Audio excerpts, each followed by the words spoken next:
Se Jesus fosse uma história, se a Bíblia fosse uma história apenas contada, se a Bíblia fosse apenas um enredo, apenas uma história aplicada, ou se fosse uma mentira, vamos combinar, que enredo bem feito, que mentira bem contada, porque são muitos anos falando a mesma coisa em todos os lugares. Hoje pela manhã nós estávamos aqui conversando e eu comecei a ministrar, e nós temos pessoas de alguns lugares do mundo já frequentando essa casa. Temos uma família, pessoas que vêm de Cuba, temos pessoas, do Panamá, pessoas que já tiveram com a gente da Colômbia, pessoas que já passaram por tantos lugares. Eu fico pensando, o que nos une nessa noite fria aqui? Por que você está aqui? Não é porque nós somos amigos. Talvez nós nos conhecemos pouco e a nossa amizade ainda não é o suficiente para tirar você domingo à noite do seu conforto de casa. Não é porque você olha essa igreja como a melhor igreja da cidade, a melhor estrutura da cidade, porque não, tem igrejas muito maiores que a nossa aqui, estruturas muito mais bonitas, melhores, e enfim, mas você veio aqui por um único motivo, e esse motivo é Jesus. Ou você veio para adorá-lo, ou você veio buscando algo da parte dele. Você veio buscando respostas, você veio buscando direcionamento, talvez você veio buscando força. Eu preciso ser encorajado nessa noite de hoje, porque essa semana vai ser uma semana talvez desafiadora. E indiferente do seu questionamento, indiferente do seu vazio, indiferente da pergunta que você tenha hoje, saiba de uma coisa, a resposta é Jesus. Então você está no lugar certo. Agora, eu não posso simplesmente frequentar uma igreja e achar que isso vai fazer de mim alguém que agrade o coração de Deus. Obviamente não podemos fazer nada que pague o amor de Deus sobre nós, mas como um bom filho, nós devemos buscar agradar o coração do Pai. Esse é o coração de Deus. Eu não sei você, eu sou pai de quatro crianças, já não mais tão crianças, né? Um adolescente, 2 pré-adolescentes, uma criança, uma menina, e eu amo eles de forma incondicional, até quando eles me tiram do sério, quando eles bagunçam, quando desobedecem. O meu amor é incondicional. Vem a bronca, mas essa bronca vem carregada de amor. Vem correção carregado de amor. Por vezes vem a consequência, o castigo, carregado de amor.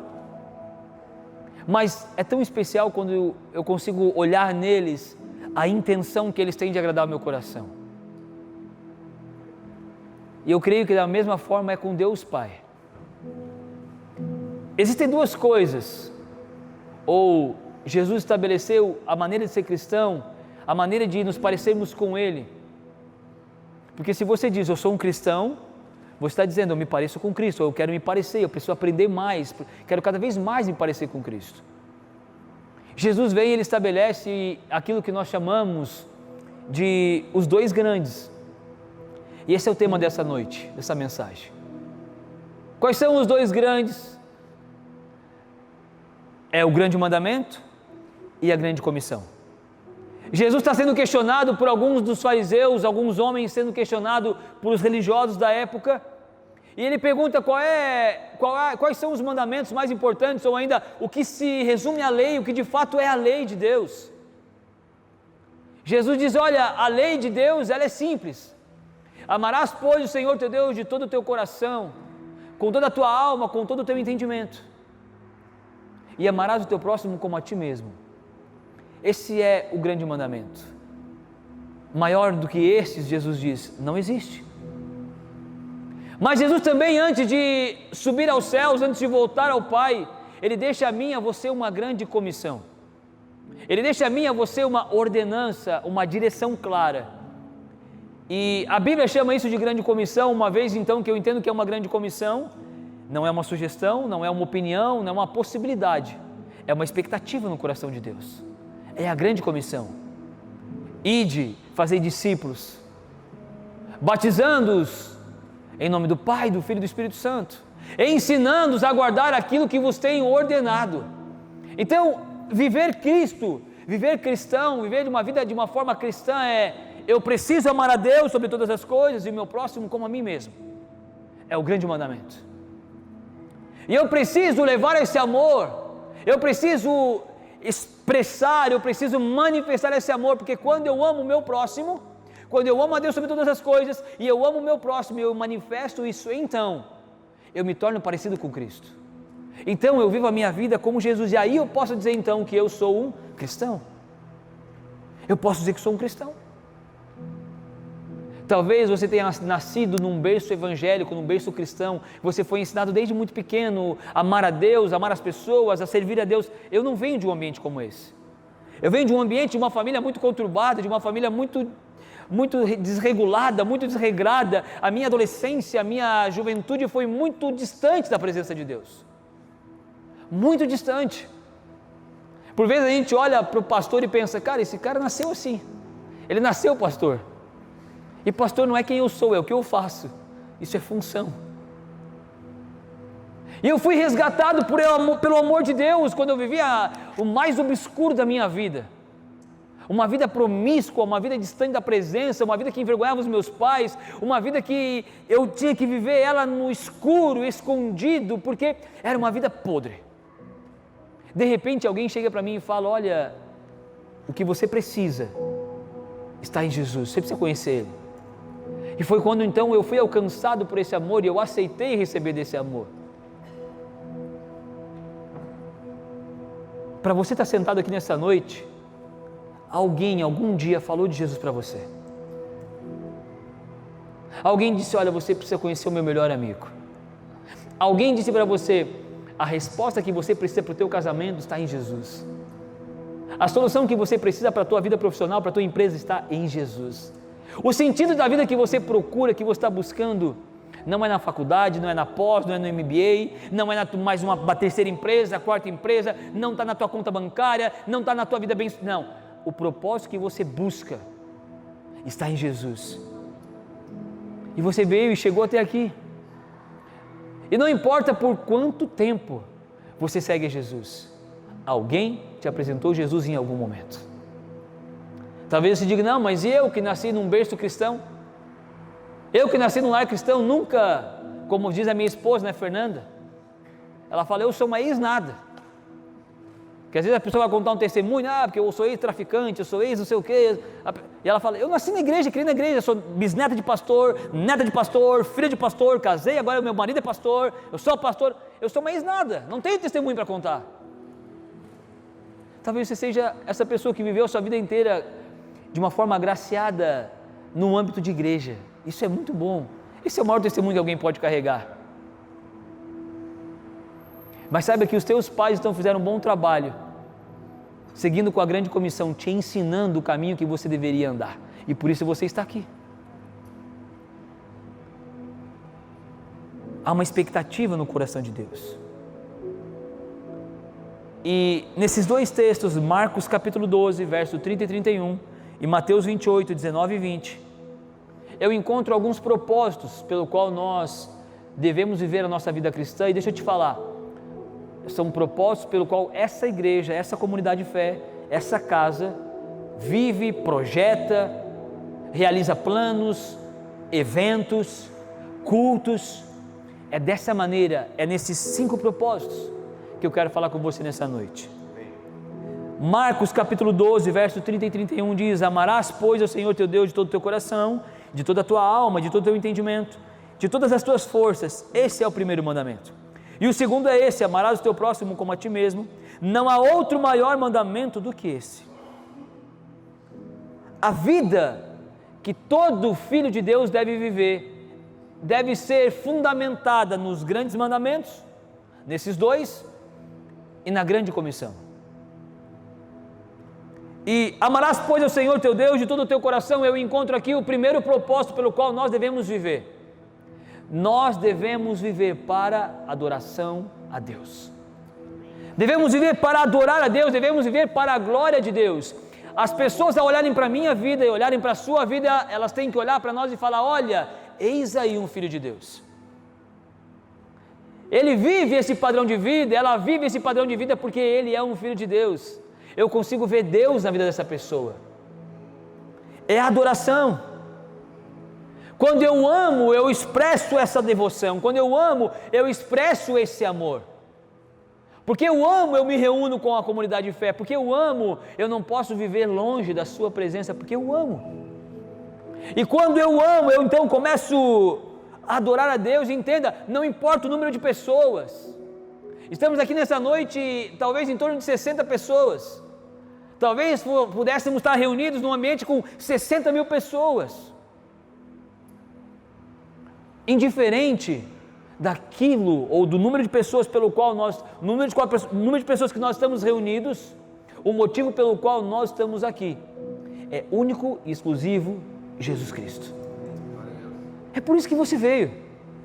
Talvez você foi atraído para essa casa por diversos problemas, diversas dificuldades, por um momento, por algo, uma circunstância contrária. Mas deixa eu te dizer, Deus usa circunstâncias para te atrair ao seu amor.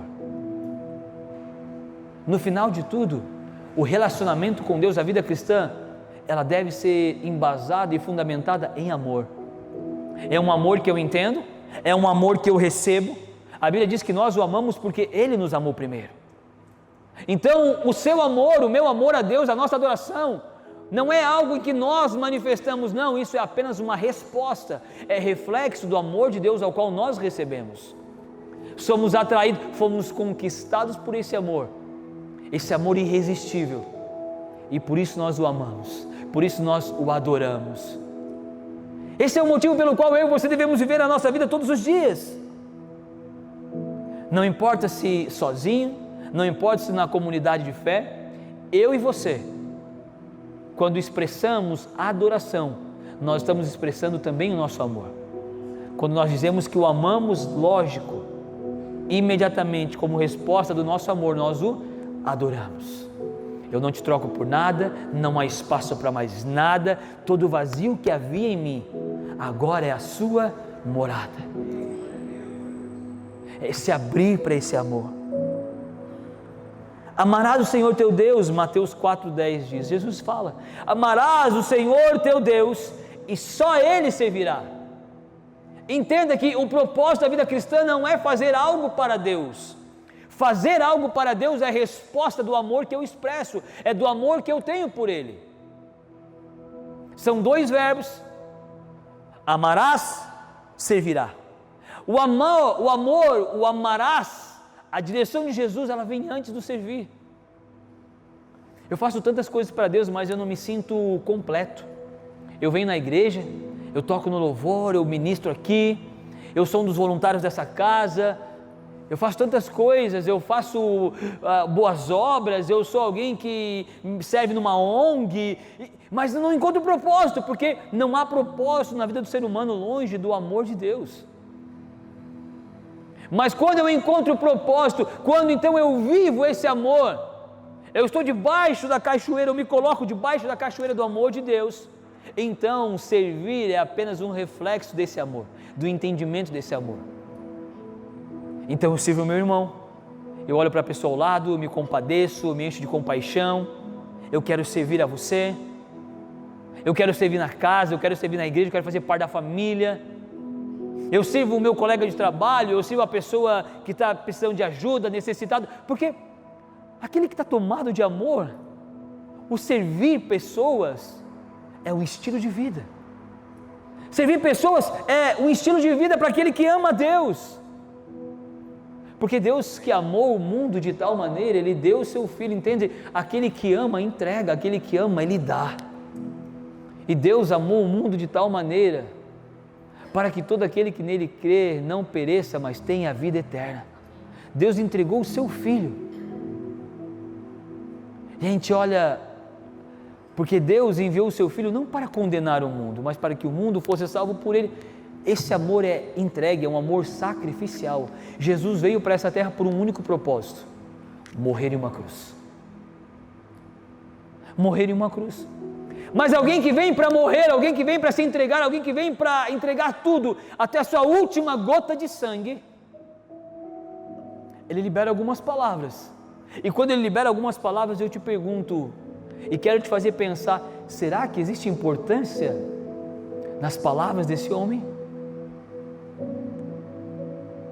Talvez você teve a oportunidade, talvez a triste oportunidade de estar com alguém muito querido, um ente querido diante do leito de morte, e até hoje você lembra das últimas palavras.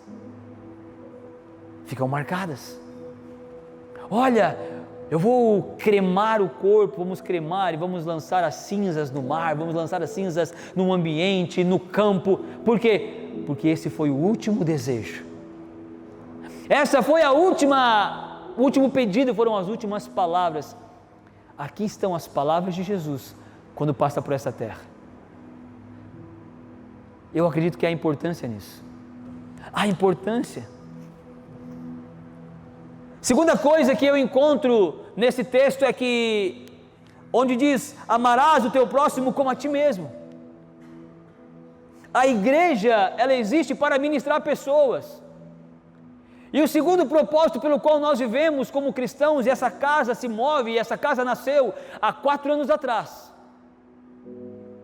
O único motivo foi pelo desejo de ministrar e servir pessoas. Como eu falei anteriormente, eu não venho de um lar cristão.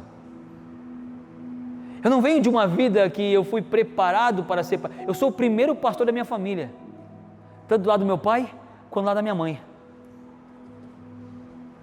De gerações.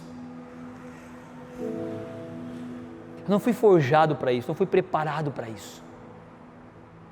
Em nenhum momento da minha vida eu planejei, um dia eu serei um pastor em Florianópolis. Mas quando nós viemos para cá, havia apenas um desejo no meu coração, no coração da minha esposa, no coração dos meus filhos. Nós vamos para ministrar aquela cidade. Nós vamos para entregar para aquela cidade um amor que nos foi entregue, algo que nos foi dado. Nós queremos agora transbordar um propósito, um ministério. Por isso estamos aqui. A igreja existe para ministrar pessoas. Agora, isso aqui é apenas um salão, é apenas um prédio. Quando nós vamos embora daqui, Deus não fica sentado nos esperando no próximo domingo. Jesus não fica aqui dentro esperando, quando será que eles vão voltar? Estou aqui cheio de expectativas, não. Isso é apenas um prédio. Igreja é vida, igreja é corpo, igreja somos nós, eu e você. Hoje nós nos reunimos aqui como igreja. Ministério é demonstrar amor às pessoas. Viver ministério, viver como Cristo viveu aqui, é demonstrar amor às pessoas. Jesus, ele se movia por íntima compaixão. Sabe o que é íntima compaixão? É você se colocar no lugar do outro. Algo que está muito escasso na atualidade. Algo como bom dia, boa tarde, boa noite, muito obrigado, por favor, está escasso. As coisas triviais, as coisas básicas de bons relacionamentos estão acabando. Porque eu não quero entregar nada, eu estou aqui para ganhar. Eu vivo nessa geração para ganhar, a minha melhor performance, a minha melhor objetivo, eu sou o melhor de mim mesmo. Quando na verdade a vida cristã é o oposto. Se você quiser ser maior que todos, sirva a todos. Maior é o que serve, é melhor servir do que ser servido. Isso é ministrar pessoas. Mas pastor, por que eu preciso fazer isso? Porque quando nós amamos pessoas, nós revelamos o caráter de Cristo que há em nós. Eu te desafio nessa noite, que você tenha um ato, uma atitude de amor por um estranho, durante essa semana. As pessoas já não sabem nem mais receber gentileza. Se você faz uma gentileza, talvez a pergunta que venha na sequência, talvez não venha em palavras, mas a expressão é: o que você quer em troca? O que você espera? Casamentos onde pessoas entram em casamento como 2 inimigos, como 2 gladiadores. Eu entro para ganhar, eu entro porque eu preciso. Relacionamentos, amizades, profissão, tudo. Quando na verdade a vida cristã é o oposto disso. A vida cristã é: eu preciso dar, eu preciso entregar. A igreja, ela deve ministrar todo tipo de necessidade, curando feridas, necessidades espirituais, emocionais, físicas, necessidade relacional. É para isso que você existe. Todas as vezes que eu e você amamos ao nosso próximo como a nós mesmos, nós estamos expressando o amor de Cristo, estamos manifestando o caráter de Jesus. Efésios 4,12 diz: com o propósito de aperfeiçoar os santos para a obra do ministério, para que o corpo de Cristo seja edificado. A Bíblia fala, e o escritor diz ali que Deus deu talentos a nós. Talvez você pense, olha, eu tenho tanto talento em tantas áreas, para que eu faço isso? Por que eu tenho essas habilidades? Por que eu me desenvolvo dessa forma? O seu propósito está diretamente ligado, está diretamente inserido, está atrelado à edificação do corpo de Cristo. Dons e talentos que você tem, tudo de bom que você carrega, há uma expectativa no coração de Deus, que você manifeste entre pessoas, para que a igreja seja edificada. Pessoas podem se tornar melhor quando você manifesta o caráter de Cristo. Pessoas vão se desenvolver, pessoas vão crescer quando você manifesta o caráter de Cristo. Agora, Jesus ele traz em Mateus 28, 19 e 20, ele traz agora uma grande comissão. Ele traz agora uma ordenança. Eu quero te lembrar disso e coloque, por favor, amor nas minhas palavras. Talvez seja a maneira mais clara de eu poder expressar o que eu estou pensando. Mas todas as vezes que eu quebro o princípio do ide, eu quebro o padrão da grande comissão, eu estou em desobediência. E um filho desobediente não agrada o coração do Pai. O que Jesus disse é: aquele que me ama, guarda as minhas palavras. Aquele que me ama, obedece às minhas palavras. E Jesus ele nos enche ainda mais de expectativa, ele diz: aquele que me ama, que me obedece, esse será amado do meu Pai. Olha, eu não sinto o amor de Deus, eu preciso me sentir parte, pertencente, eu preciso realmente encontrar propósito na minha vida. O propósito ao qual você busca, o amor ao qual você está desenfreadamente buscando, o vazio em alguma área da sua vida que você está tentando encontrar, passa diretamente pela obediência que você deve a Deus. E eu não sei você, mas eu tenho bem claro isso, e de novo como pai, obediência na minha casa não é opcional. Uma ordem na minha casa, ela não é opcional, ela é uma escolha. A obediência gera bons resultados. A desobediência, ela vai gerar sacrifícios. E lá no Antigo Testamento, quando o povo vinha para adorar, vinha para pedir perdão dos seus pecados, eles vinham com muitos sacrifícios. E a palavra de Deus ao profeta foi: olha, seria tão bom se não houvesse sacrifício, mas apenas obediência. Ele diz o quê? Eu não quero sacrifício, eu quero obediência. Porque se há obediência, há amor. Se há amor, por consequência, há um comportamento obediente. O que Deus tem te pedido nesses dias que você tem relutado? O que Deus está pedindo a você que você está relutando? Ide, fazei discípulos. Essa foi a ordem de Jesus. Portanto, ele diz: todo o poder foi me dado no céu e na terra.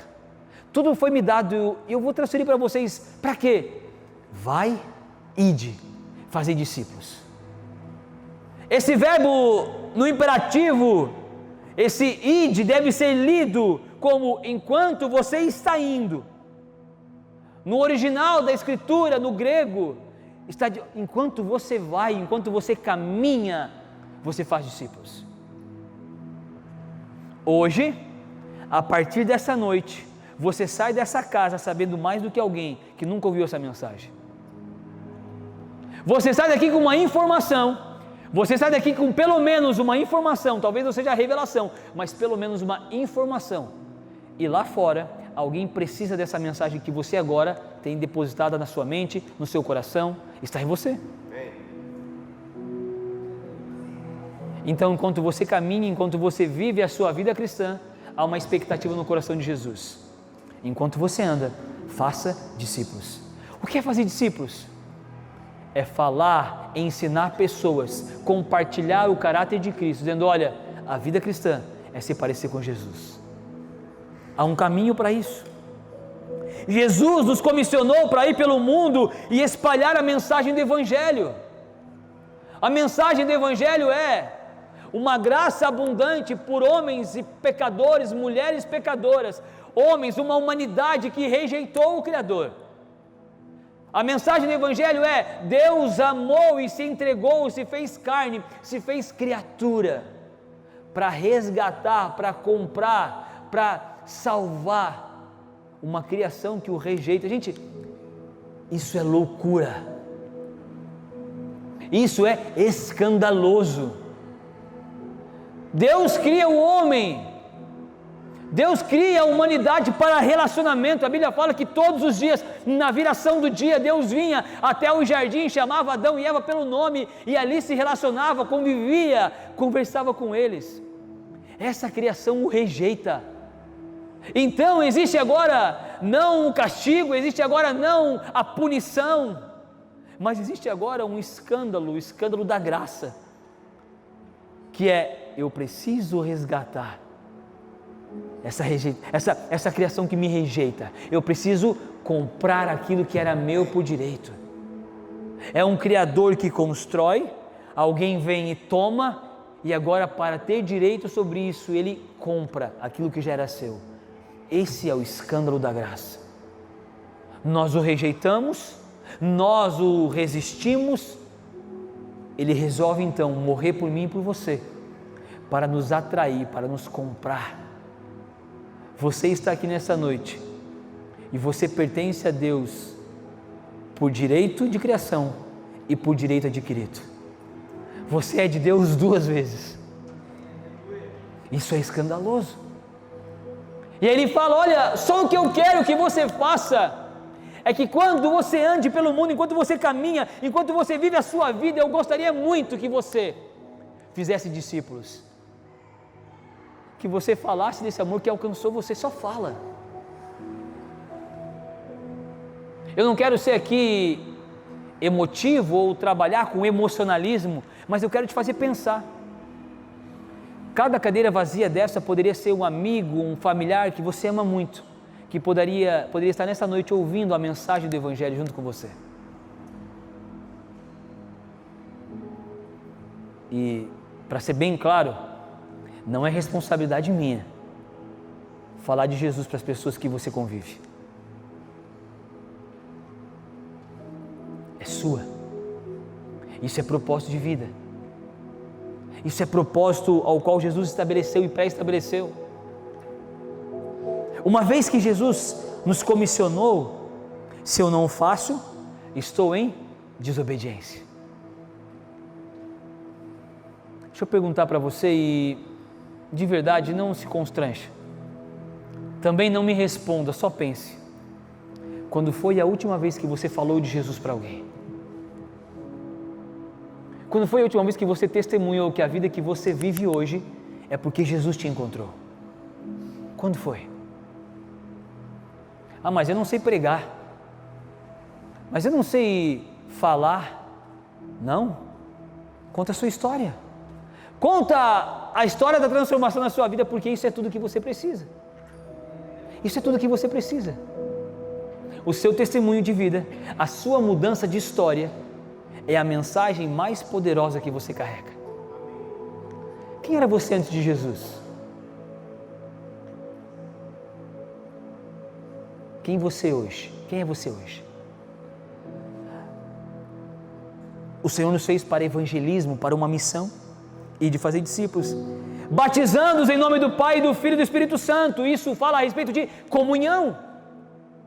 O que é comunhão? Eu e você estamos aqui, e se existe alguém que nos une é Cristo. Há uma mesa posta nessa noite aqui, onde um está na cabeceira. Apenas um tem direito de estar ali. E nessa mesa, em torno dessa mesa, existem cadeiras cativas. E se eu pudesse fazer uma analogia aqui, eu falaria que existem cadeiras incontáveis, mas uma delas está com o seu nome gravado, está com o seu nome grifado. Você pode ir embora, você pode não voltar mais, você pode se afastar da presença, mas até que você volte, a sua cadeira vai permanecer vazia. Agora existem tantas pessoas, tantas cadeiras vazias, que precisam ser trazidas à comunhão. Como cristãos, nós somos chamados a pertencer, não apenas crer. Crer em Jesus é apenas parte do processo da vida cristã. Nós falamos aqui que nós não somos uma igreja para você frequentar, mas uma família para pertencer, e família você não abandona, família você não deixa para trás, família você não vai embora quando as coisas estão ruins. Eu não chego em casa e digo, olha, estou cansado de vocês, na boa, Fernanda, pega essas crianças aqui, some daqui ou eu vou embora. Esse não é o padrão de família, não é o padrão da humanidade, embora há quem faça, mas esse não é o padrão. Igreja é da mesma maneira.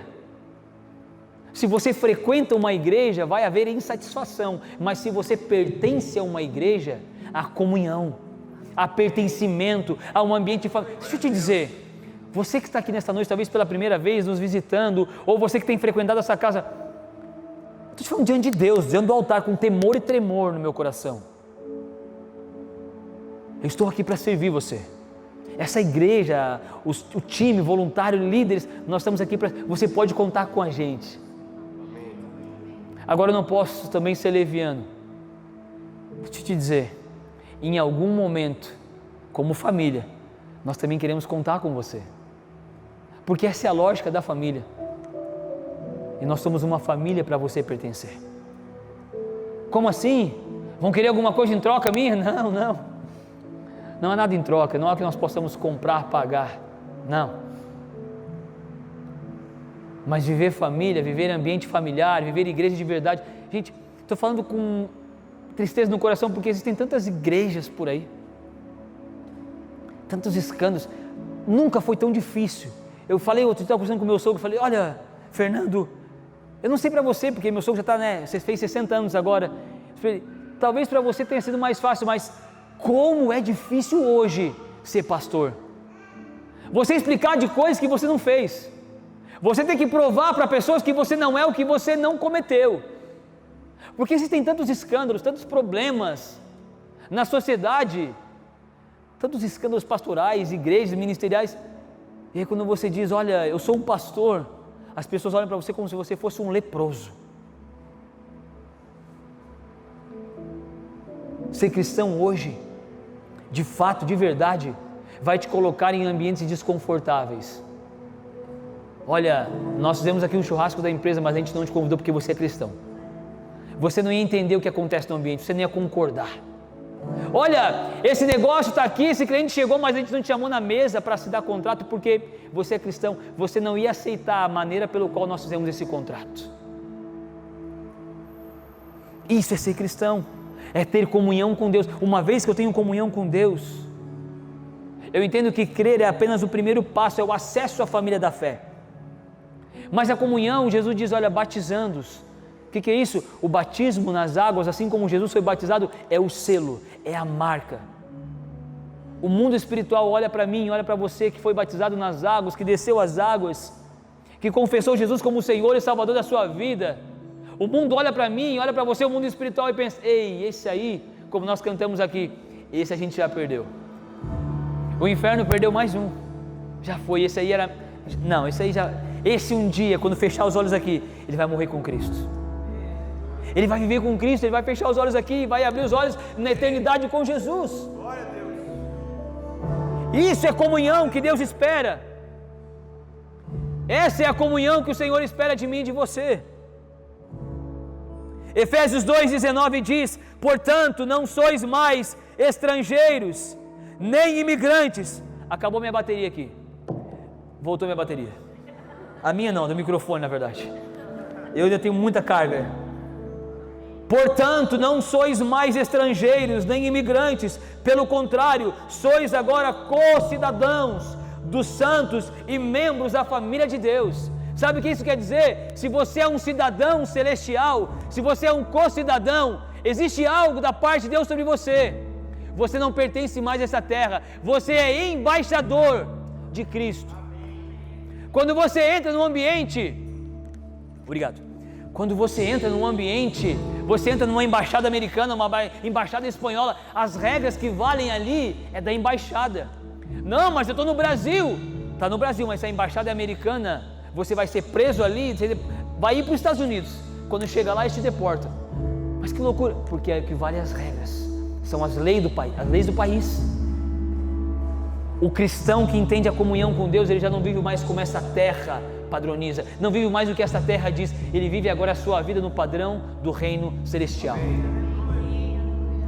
A comunhão que eu e você temos com Cristo, a comunhão que nós temos pelo Espírito Santo, faz de nós agora moradores, habitantes do reino dos céus.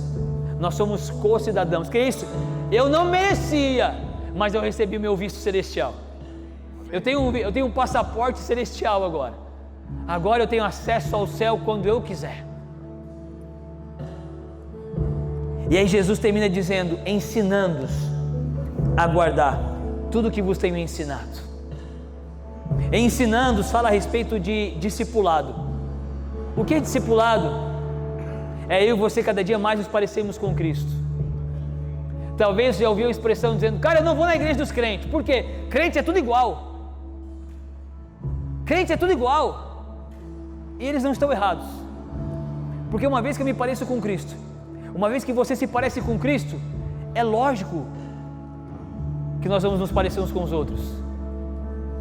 É lógico, porque nós temos um modelo, nós temos um padrão pré-estabelecido, é Cristo. Se eu me pareço com Cristo, você se parece com Cristo, logo nós nos parecemos com Cristo. Logo, eu e você nos parecemos. Pensamento, comportamento, atitude. Porque nós estamos agora sendo discipulados. Discipulado é absorver a cultura do reino dos céus. Discipulado é o que Jesus faria no meu lugar, diante dessa situação. Diante dessas circunstâncias, o que Jesus faria no meu lugar. É discipular. Mas deixa eu te dizer, hoje, nessa noite, você é um irmão mais experiente do que algum outro irmão com menos experiência que você. E a expectativa do coração de Deus, eu vou repetir isso aqui, a expectativa do coração de Deus, a expectativa do coração de Jesus é que você tenha um irmão mais novo para ensinar ele como fazer, o que fazer, quais passos dar, o que Jesus faria. Ensinando-os a guardar é discipulado. O discipulado é o processo que a igreja exerce na sua caminhada de ajudar pessoas a se parecerem com Jesus. Eu quero ser igual o pastor Murilo. Não queira, de verdade não queira. Conversa com a minha esposa, ela vai falar, não, um já está demais, ele é muito para o mundo. Não, porque eu quero ser igual o fulano. Não, seja você mesmo, na sua essência, naquilo que Deus fez de você, na sua singularidade, na sua particularidade. Almeje ser parecido com Jesus. Talvez a pergunta que devesse permear os nossos dias, em todo o tempo, 24 horas por dia é: o que Jesus faria no meu lugar? Diante dessa circunstância, diante dessa tomada de decisão, diante desse contrato para assinar, diante desse curso da faculdade para começar, diante dessa situação no supermercado, na padaria, na rua, diante de uma conversa com amigos, o que Jesus faria no meu lugar? Na sua vida hoje, se você perguntasse, o que Jesus tiraria da minha vida? O que Jesus rejeitaria na minha vida hoje, que eu preciso rejeitar? O que Jesus desenvolveria na minha vida que eu preciso desenvolver? Porque afinal a vida cristã não é frequentar a igreja. A vida cristã é caminhar dia após dia para se parecer com Cristo. E quando eu me pareço com Cristo, pessoas à minha volta são encontradas, pessoas à minha volta são atraídas, as pessoas têm prazer de estar comigo, as pessoas têm prazer de viver a vida comigo, têm alegria de conversar. Não suporto aquela pessoa, não suporto, eu não sei, o santo não bateu. Será que Jesus se comportaria dessa maneira? Eu não sei, é uma animosidade gratuita, eu não quero estar perto dela. Será que Jesus faria isso? Porque uma vez que ele sentava na mesa de pecadores, andava com prostitutas e influenciava e sentava com cobrador de impostos, ladrões. Entenda, Jesus andava nesses lugares e não se corrompia, Ele era o padrão, Ele transformava o ambiente onde você entra. Uma vez que você se parece com Cristo, esse ambiente precisa ser mudado e transformado.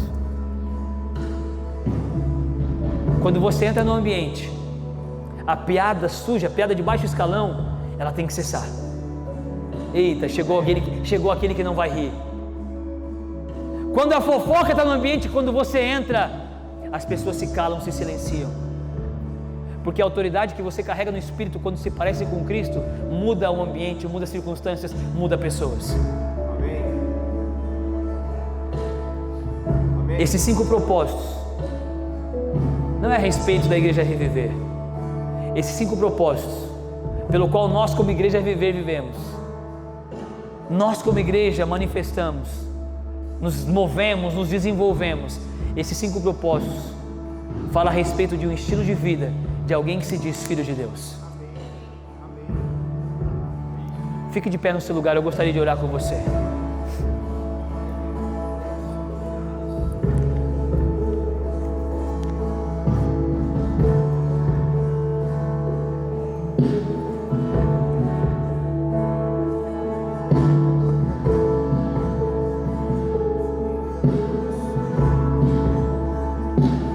Senhor, eu oro nesse momento, pedindo que o seu amor, pedindo que o teu entendimento vindo do Espírito venha invadir agora nossa mente e nosso coração.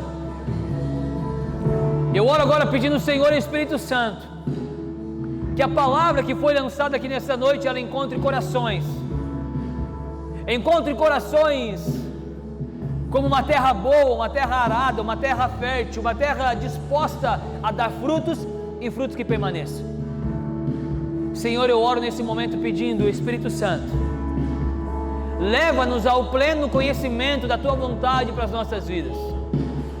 Eu oro nesse momento pedindo, Senhor Deus, leva-nos ao entendimento, do pleno entendimento e conhecimento do Teu propósito para cada um de nós. Sabemos que é um propósito que nos alcança como comunidade de fé, como família da fé. Mas eu creio também, Senhor, que existem propósitos específicos, chamados, existe particularidade em cada um de nós. E o Senhor tem alegria e prazer em cada um de nós. Senhor, eu oro nesse momento, Espírito Santo, que a mensagem da cruz, que a mensagem do Evangelho, ela nos alcance nessa noite.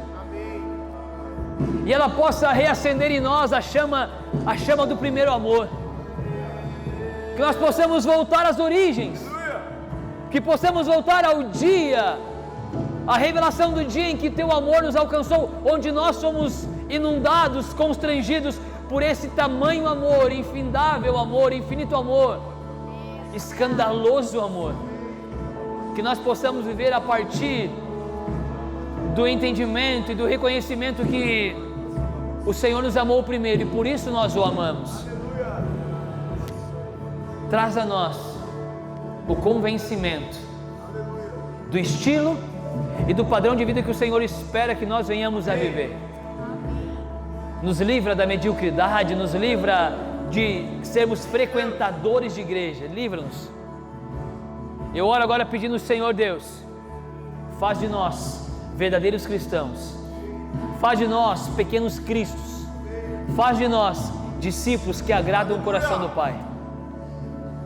Senhor Deus, se existe alguém aqui que está ouvindo a mensagem do Evangelho pela primeira vez, eu te peço agora que a mensagem da cruz possa invadir os corações. Eu te peço agora em nome de Jesus, Deus,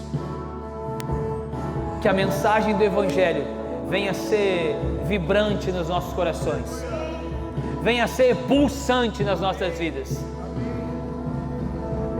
Senhor, eis-nos aqui para cumprir com a boa obra que o Senhor pré-estabeleceu nas nossas vidas. Nós te adoramos nessa noite, nós te adoramos.